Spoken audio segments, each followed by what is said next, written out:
முதல் வாசகம். எண்ணிக்கை நூலிலிருந்து வாசகம். அதிகாரம் 6, இறைவசனங்கள் 22 27 முடிய.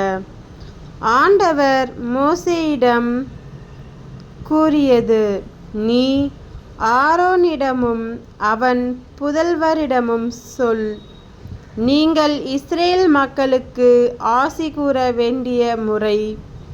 ஆண்டவர் உனக்கு ஆசி வழங்கி உன்னை காப்பாராக.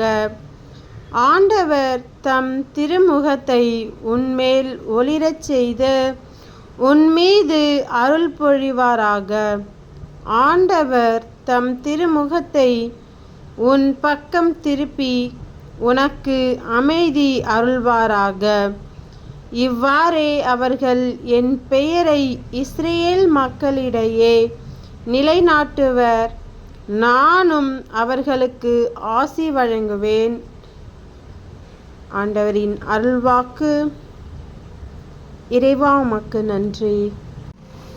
இரண்டாம் வாசகம். புனித பவுல் கலாத்தியருக்கு எழுதிய திருமுகத்திலிருந்து வாசகம். அதிகாரம் 4, இறைவசனங்கள் 4 7 முடிய.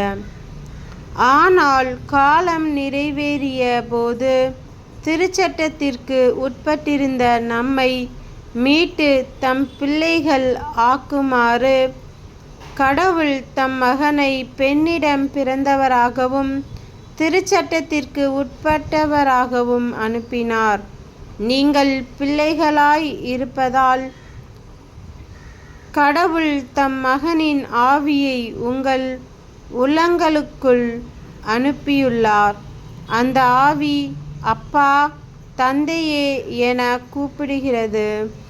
ஆகையால் இனி நீங்கள் அடிமைகள் அல்ல, பிள்ளைகள்தாம். பிள்ளைகளாகவும் உரிமை பேறு உடையவர்களாகவும் இருக்கிறீர்கள். இது கடவுளின் செயலே. ஆண்டவரின் அருள்வாக்கு. இறைவா உமக்கு நன்றி. நற்செய்தி வாசகம். புனித லூக்கா எழுதிய நற்செய்தியிலிருந்து வாசகம்.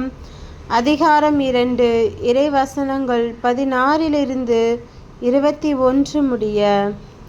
விரைந்து சென்று மரியாவையும் யோசேப்பையும் தீவனத் தொட்டியில் கிடத்தியிருந்த குழந்தையையும் கண்டார்கள்.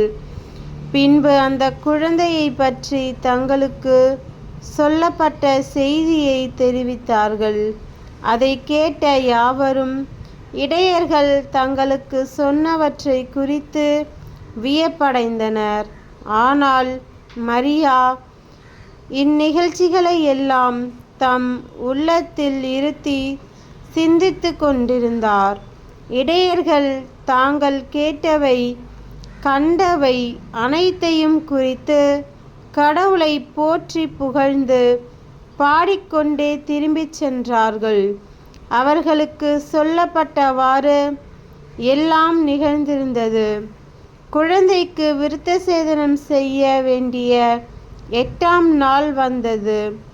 தாயின் வயிற்றில் உருவாகும் முன்பே வானதூதர் சொல்லியிருந்தவாறு அதற்கு இயேசு என்று பெயரிட்டார்கள்.